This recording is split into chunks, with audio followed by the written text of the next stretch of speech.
Channel 11 News. I'm Tyler Murray. And I'm Richard Sandoval. Tonight we will inform you of a missing baby, escaped zoo animals, and an oil spill in northern U.S., and other stories we'll previously tell you about. On Saturday night, 6 people was killed, 2 was injured in a elevator explosion at Green Company in Kansas. The reports say that the explosion happened by the gas leak, the sparks hitting the gas leak. 3 bodies was found Saturday night. All the victim was an army man, a soon-to-be husband, and a farmer.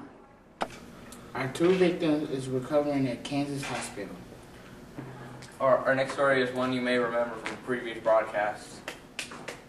It's been about 4 months since a series of devastating tornadoes ripped through the Midwest, tearing it apart and upturning the lives of hundreds of thousands of people. Since then, millions of volunteers have come together to help clean up the flattened city and get the families back on their feet. One of the cities that got hit the hardest was the city of Joplin, located 50 miles away in Springfield. The monster that tore through the city of Joplin was the biggest tornado in 50 years. Its final death total was about 160 people. It was classified in EF4. Since the disaster, the people of Joplin have been repairing their community to bring it up on the map again. We wish them the best of luck of rebuilding.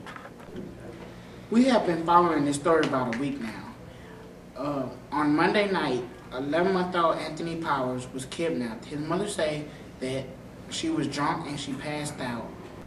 The police are focusing on the parents. The police say that the parents is not cooperating. They canceled the interview with the 2 youngest sons at the last minute.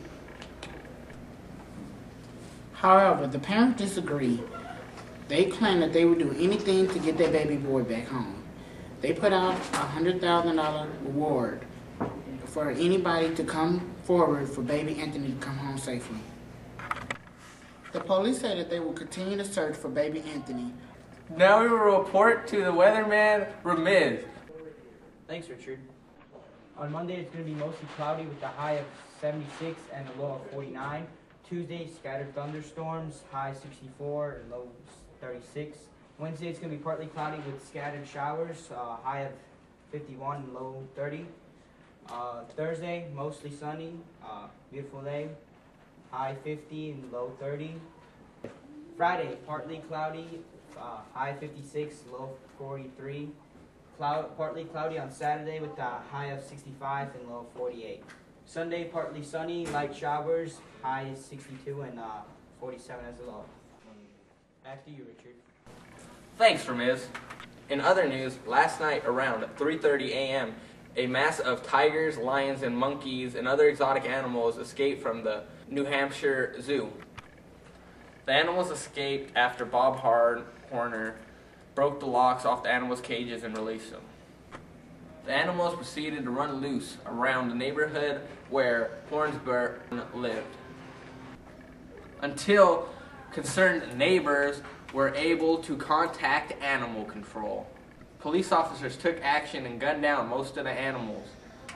However, some lions along were successfully captured with the other animals and were placed in zoos. Now we would like to go quickly to Ryan Burgundy, who's covering our I'm Just Saying story.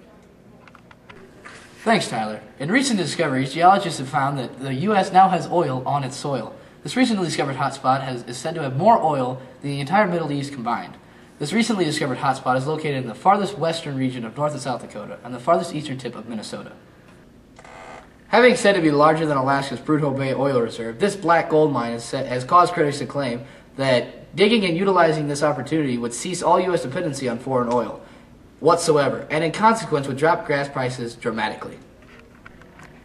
An estimate says that there is close to 503 billion barrels of oil to harvest. Having said so, would fuel America's oil needs for close to 2,000 years. However, environmentalists claim that the digging of this site goes against nature preservation laws, and that preserving these resources for the future are more important than diminishing them today. For more information about this issue, log on to www.channel11.com/oil. Now, in my opinion, I would love to see gas prices go down instead of paying over $4 a gallon around the holiday season. Maybe we don't need to use up all the supply, but there definitely is enough to utilize a small portion of it. There for sure needs to be more development about this, as something should be done. Can we afford to just let it go? I'm Ron Burgundy, and I'm just saying. Back to you, Tyler. Thanks, Ryan. Well, as you know, our broadcast has been following horrifying and mysterious sickness of alien diseases plaguing our nation. We're getting a call in from our correspondent, Holly, and she's getting ready to give us information about the disease. So, Holly, what could you tell us? So far, we know that government officials and biohazard representatives have determined the sickness to be some sort of mutated cross between rabies, necrosis, and dysarthria. That's a very dangerous combination, and it's left the affected victims with astounding symptoms and ailments. So far, we know that the disease is said to have affected the brain mentally, as well as the physical body drastically. Government officials have said that they now have begun to view this mysterious plague as an act of terrorism. We have become concerned with counteraction for the possible attack. We also have a news feed, so why don't we go ahead and switch over and I can give you more report on this issue. Okay, Holly, I want to switch over to you on a live broadcast. Thanks, Richard. As you can see, I'm standing here in front of the National Mysterious Ailment Hospital. That's MNS Hospital in D.C., where majority of the afflicted patients are being treated. I have here with me Dr. Morgan Brust. She is a specialist in the hospital, and she has been treating these patients.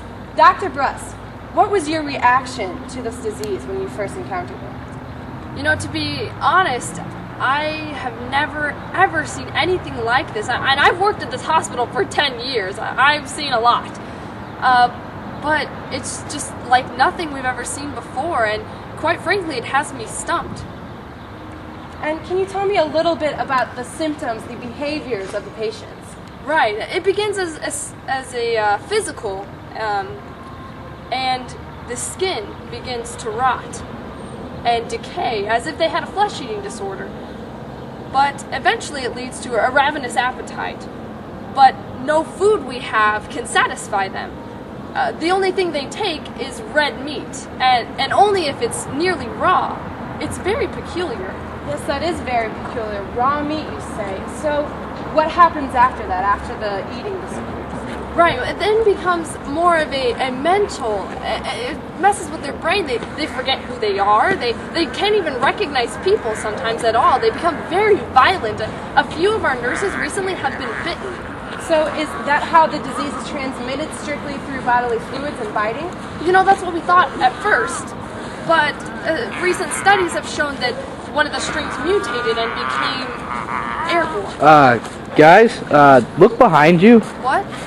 Oh my gosh!